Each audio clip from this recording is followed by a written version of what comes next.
good. I'm waiting. There we go. Hey everyone, Michael Pickens here, Vice Chair of the We the People Washington with Tony Kelly, our chair, and we have a very special guest coming to us from all the way in Spokane, Washington. His name is Christopher Armitage. He is the writer behind the Existentialist Republic on Substack. Make sure you go check that out. He's a former federal law enforcement officer for the Air Force for 8 years. He is a criminal justice researcher and a journalist. Christopher, welcome to the show. Thank you so much for having me. I'm happy to be here. Awesome. Well, today we're going to talk a little bit about ICE and federal overreach. I just want you to kick it off because you were in Minneapolis last week. You were there for 72 hours. You're way familiar with this stuff more than we are. So please just start talking about it. Sure. Well, I consider myself a pretty serious defender of the Constitution. That was what part of the oath when you joined the military, and whether it was serving as a law enforcement officer or deploying as part of Operation Enduring Freedom and Operation Iraqi Freedom, carrying 1 to 3 guns, every day for a year like this. That was the work of my life, in the military, and then after, advocating for the rights that were enshrined in our founding documents.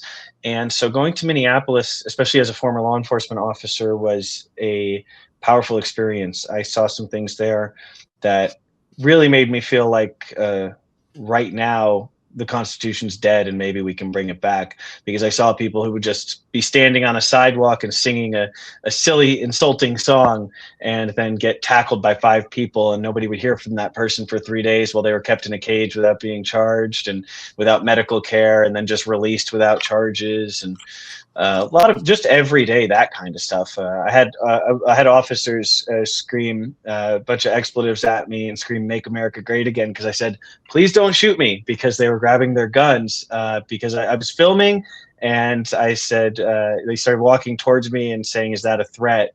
And I said, "I'm definitely not trying to threaten you by saying please don't shoot me," and they continued to aggress, and so I had to just be the adult in that situation. And I just saw that like 20 times a day while I was in Minneapolis. And so this is much bigger than just like one person getting shot in the face, and whether a vehicle is a weapon, which it is from a law enforcement perspective. But the state of the Constitution and what's happening in Minneapolis and in other places, to me, you can't care about the Constitution and approve of what's happening there.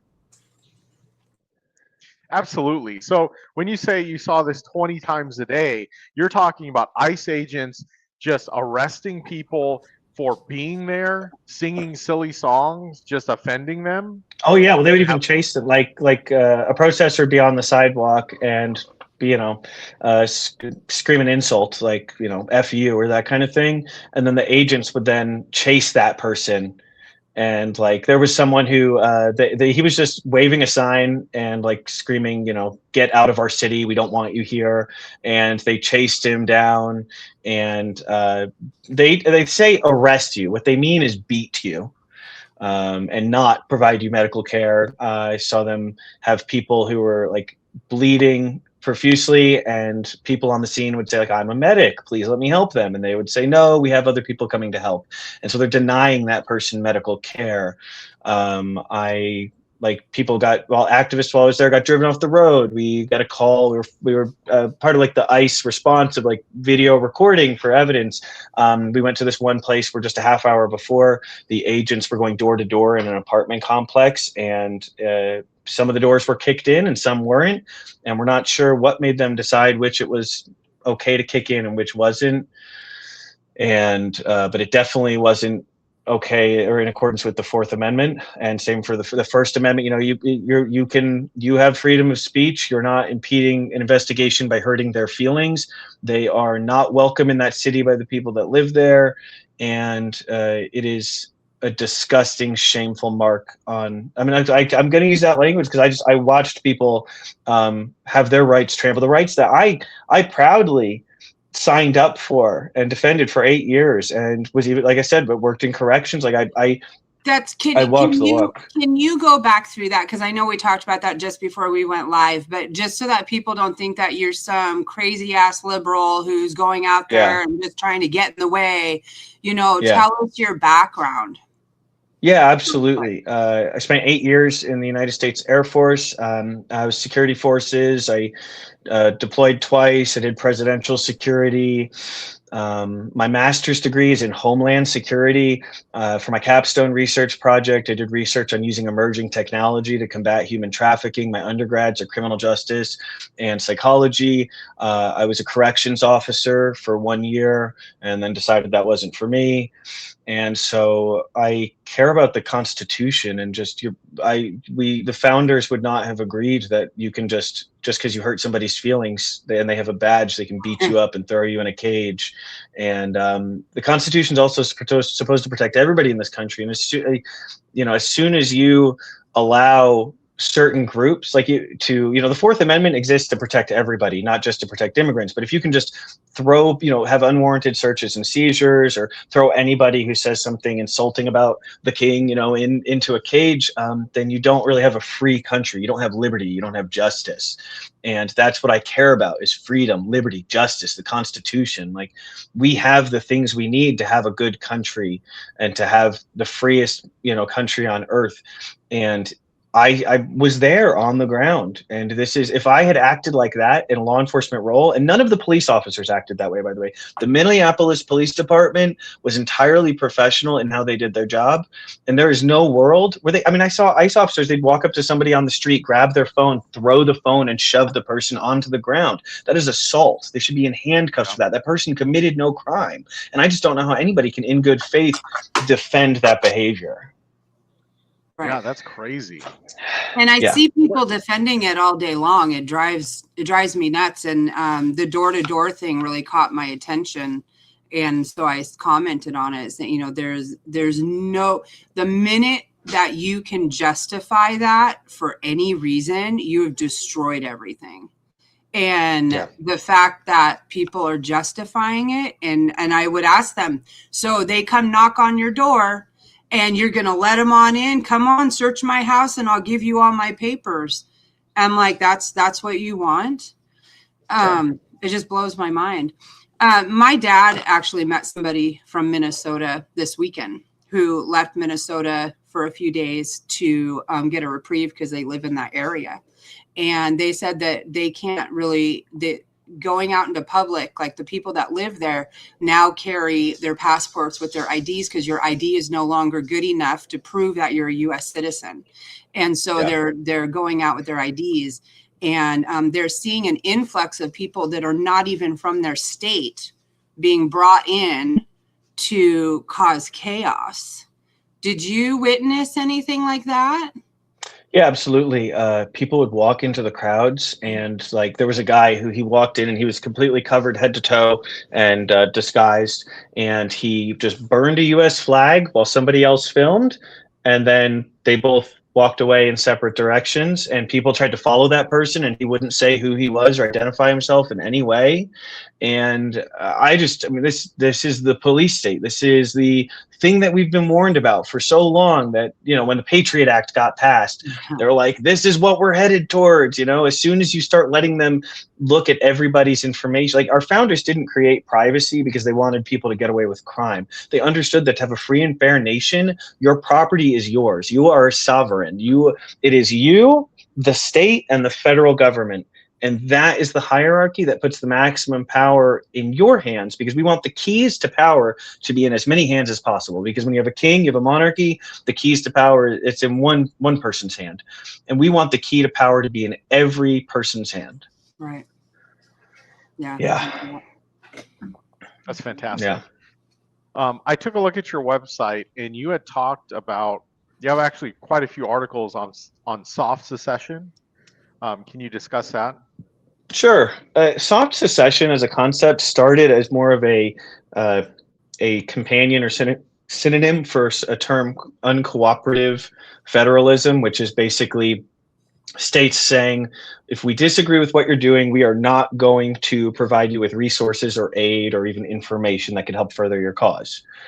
And soft secession is I made it more than just a synonym, because to me, soft secession would be more equivalent to building parallel structures at the state level, whether that be social safety nets or anti-corruption measures or pro-democracy measures or civil liberties measures that go above and beyond what the federal government does, in a way where you don't rely on the federal government should they be taken over by people you disagree with.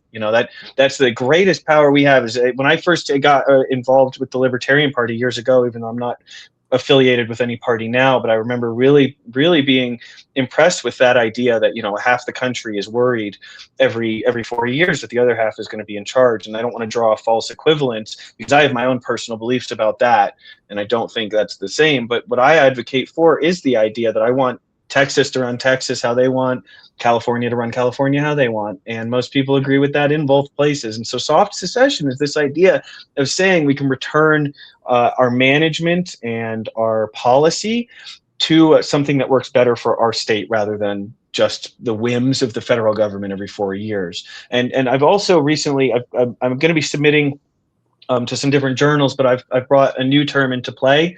So uncooperative federalism is we're just not going to help you.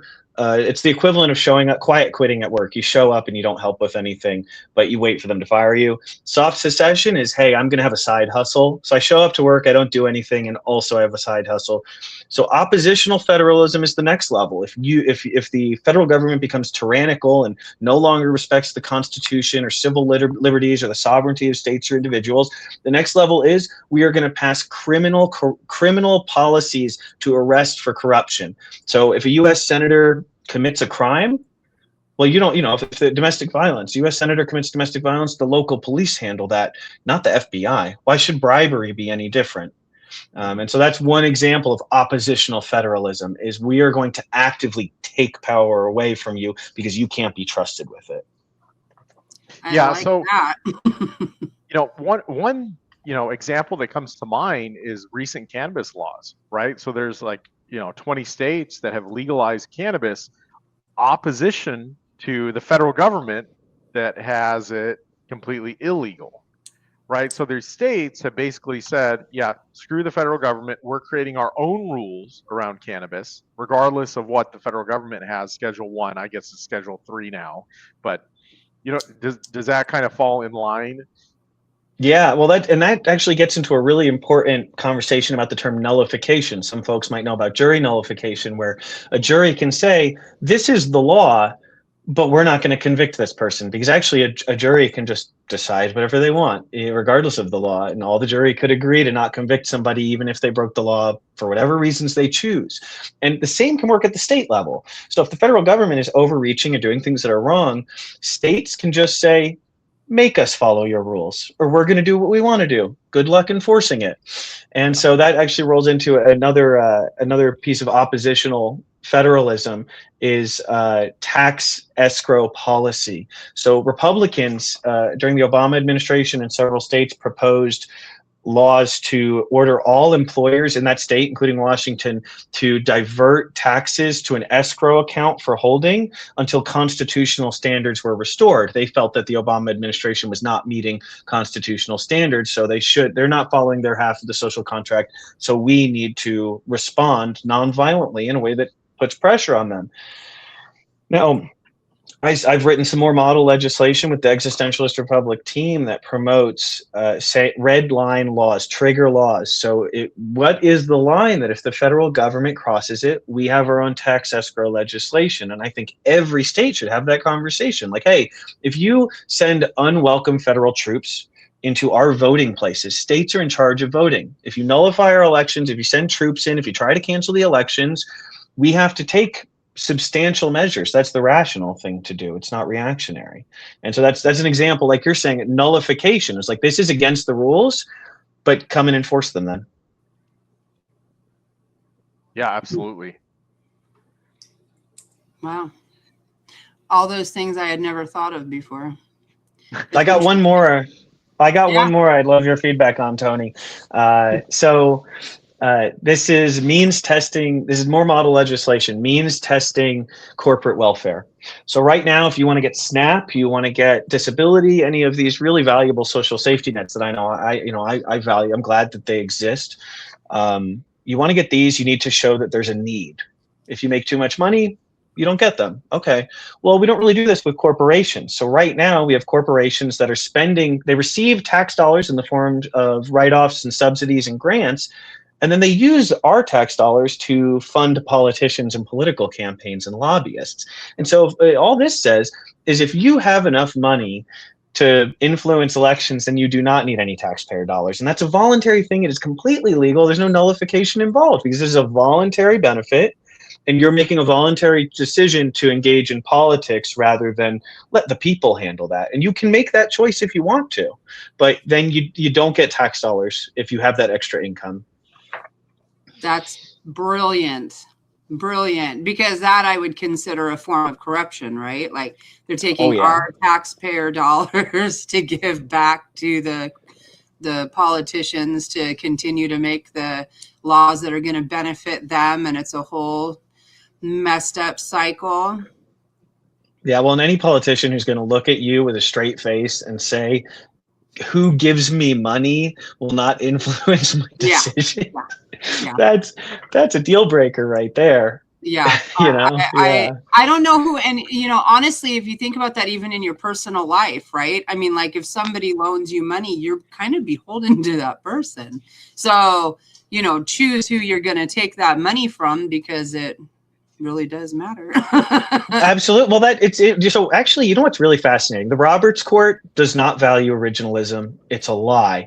So one example I'd like to tell about that is the snuff box story. So Benjamin Franklin was given a snuff box as a gift from the King of France, and it had, I think, like 24 diamonds in it. And he was given this really luxurious gift, and the other founders said, this is not okay. You cannot accept this gift and let it maybe be more favorable. You might be more favorable towards France later. And so they put something like the emoluments clause that is very clear cut into the Constitution. It is not anything which ever creates any possibility of influence is unacceptable. And we have gone so far past that standard. I would love if we had a Supreme Court that was here for free speech and was here for the Fourth Amendment and the 10th Amendment and the Second Amendment, like all these things, the emoluments clause. And more amendments would be great, but I think, gosh, if we just defended the ones that we have, we'd be all right. That's what I was going to say. I'm like, we need to get back to the ones that we have before we start adding. It cracks me up when people are like, oh, they can't do that. Like, like with ICE, like some of the things that they're doing with detention and stuff like that. Like it's in the law. That is the way it's supposed to work. We just haven't worked it that way in so long. And I don't have an example, so forgive me. But, I see those things often in so many different places. It's like, let's not come up with new laws. Let's pay attention to the ones that we have and enforce those. Completely agree. And so I have someone who I'm very close with, and they are half Afghani, half Afghani, and then half Jewish. Their Afghani side is Muslim. Very fascinating. And wow. And their Afghani father is a police officer in New Jersey, and so it's really fascinating background. And and let me tell you. The Constitution was not respected for this person when he was younger, because the fact is, if you can just tell a cop they're an asshole and then they can punch you in the face and charge you with disorderly when you weren't doing anything wrong, your constitutional rights have been violated. And if they never get in trouble for that, if there are no consequences or accountability, then that is tyranny. That is what our founders did not want. That is, we were supposed to be fighting against that. That is, we want to wipe that out. It's so weird to me as a former law enforcement officer who misses the job sometimes. Like, really, I actually do. Like, when you're doing that job and you're just helping people, they're calling you out, they're in trouble, and you're running towards it. It's like your brain is like, cool, I'm doing good stuff. My life matters. But when you cannot be above the law, the whole argument that qualified immunity or the supremacy clause would protect people, that's the thing, is like, the Renee Good thing, I have my feelings on that. But we don't need to argue about that, because every day you can find videos of people just speaking, and the words they say get them thrown in a cell. And that is not okay. It's not. My dad is actually, he spent 50 years, almost just shy of 50 years with the military. He was a sergeant major. And, you know, when he talks about people, he's literally, he knows everybody, right? So, you know, he served with Petraeus. He's met George Bush. He's, you know, all these things. And he said to me the other day that he will not come on my show, on this show, because he is concerned with the backlash, because he gets phone calls from people if he's too outspoken on something. And he's not incredibly outspoken. And, you know, and he's retired obviously now. And it's just, it's very sad to me that they can't, you know, the people that are in the military now, if they speak out at all, they're getting demoted, and that's not being talked about. And what other agencies is this happening in? You know, because this is running rampant, and it's because people are too scared to lose everything because they decided to say something negative about the president. And that to me is a violation of our free speech too. When the president has so much power that he can control people and stop them from speaking out and saying when something is wrong, that is just as wrong. I completely agree. I really do. And that, you know, when you're going to fight with your values and for things like, you know, our constitutional rights, like that means at times that you're going to be saying like, hey, sometimes the people who do bad, like people who I hate, I still want them to have free speech, and you're going to ruffle feathers and it's going to be tough. And I don't know. I just, you know, I really appreciate you sharing that though about your father, because that's really gets to the heart of like the personal toll and risk for standing up against people who will just abuse their positions of power, whether it is a police officer or a president or anyone in between. Yeah. He actually, they asked him to be a correspondent on the news when he retired. Like he's been asked to do. My dad's pretty amazing, but he's been asked to do so many things. But he said that he would not go on and do that job because he can look at them and know that they're flat out lying, and he could not go on with a good conscience and say the things that he would have to say in support of something that he doesn't. He said it stressed him out so bad that he couldn't do it. And then I realized I was doing the same thing to him because he wanted to come on and he wants to be able to speak about this stuff and speak about it in the way that he and I talk on the phone, and he can't. So it's really disheartening. And so you have this huge, I'm talking there's thousands of them, ex-military who want to speak out and they're too scared to. And it's clear they're coming after folks for it. Conversation I'll have here, but I'm always careful about how I approach it, is legal gun owners in places where it is legal for them to open carry, like that, you know, I mean, it's really tough seeing the "don't tread on me" crowd be like, cool, as long as they're treading on the people I don't like, you know? Oh, come on. Oh, yeah.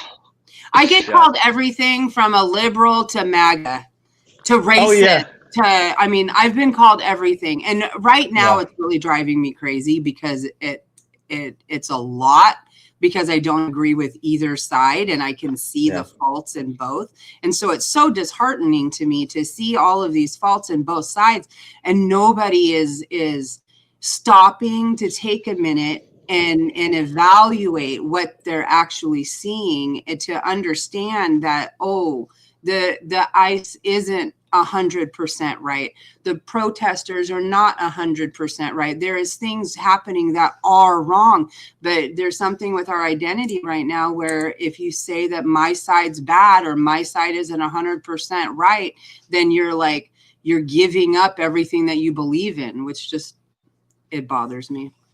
No, that makes complete sense. You know, to me, it's really difficult because the government, you know, they have a lot of power, and we are the people, and there's, like I was saying about like the sovereignty, where we have it reversed, where, you know, the people are supposed to be the ones with the most rights. And it's like police officers, having done the job, they are they are not supposed to be able to just talk to people however they want. And that, I don't know, it's tough seeing people defend that while also claiming that they care about the Constitution, because I care more about their rights than they care about the rights of, I'm going to defend their rights while they're fighting to defend the people who break these rules that we're supposed to, I mean, the Tea Party, all these things in this country, give me liberty or give me death. And now they're like, well, if you hurt that officer's feelings, then I think it's okay for them to beat the crap out of you and drag you away. I mean, that's, you just shouldn't have said something that hurt their feelings.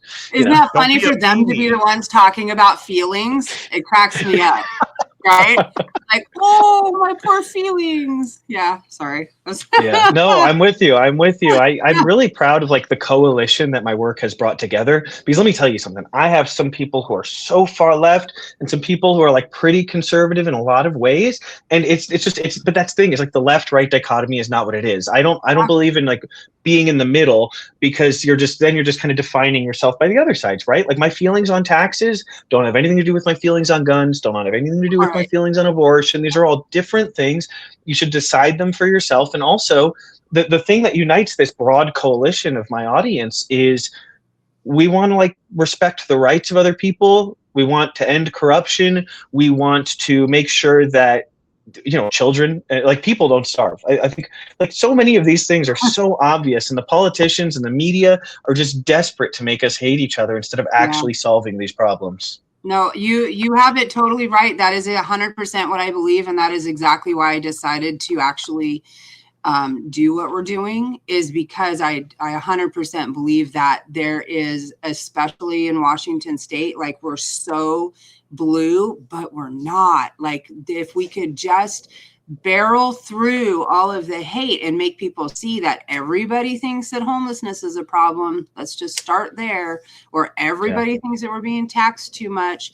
It's like, if we could just bring everybody together to see the light, it would be really nice. And I think that we can do that. I really do. Because I think that we're so much more together than we are apart.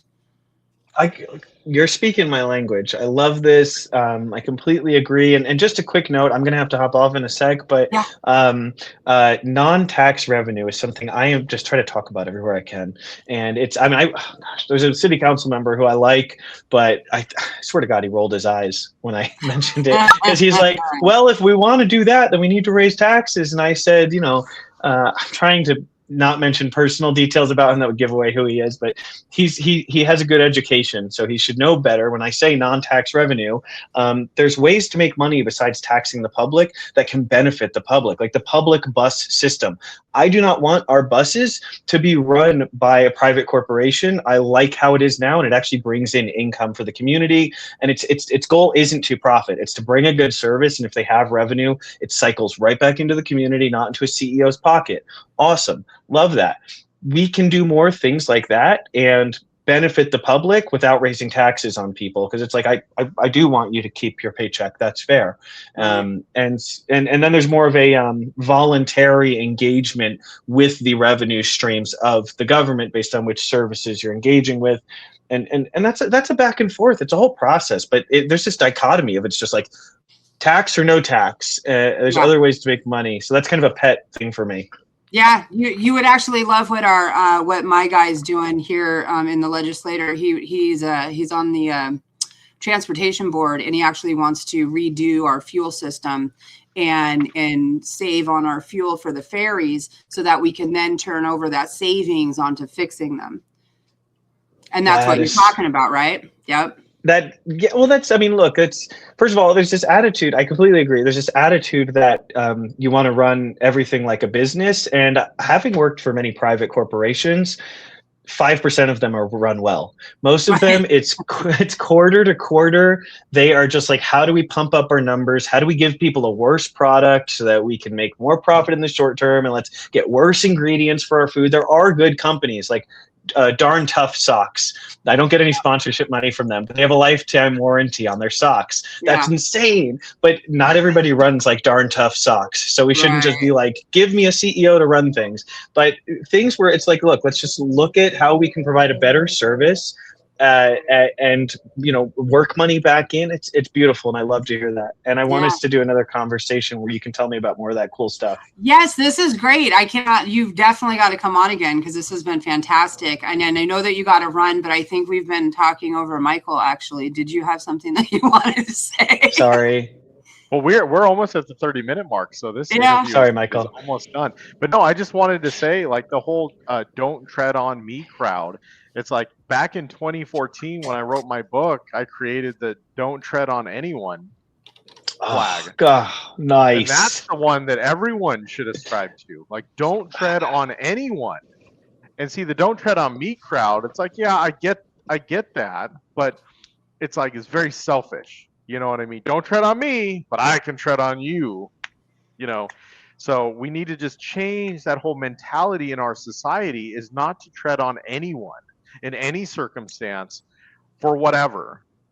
Leave everyone alone. Amen. We're gonna do this. We're gonna do this again, and I'm gonna talk a lot less, and I want to hear more from you guys. Oh no, I love this. This is great. All right. So I guess we'll end it there. I will get a link to your site in the comments so that people can get there. And thank you again. This was wonderful. I really appreciate you coming on here, Chris. Thank you so much for having me. This really was a pleasure. You guys are awesome. Thanks for the work you're doing. Thank you. Yep, thank you. So really quick before we all get off, remember, everyone watching this on the live stream and the recording, if you like what we're doing, please donate WTPWA.com.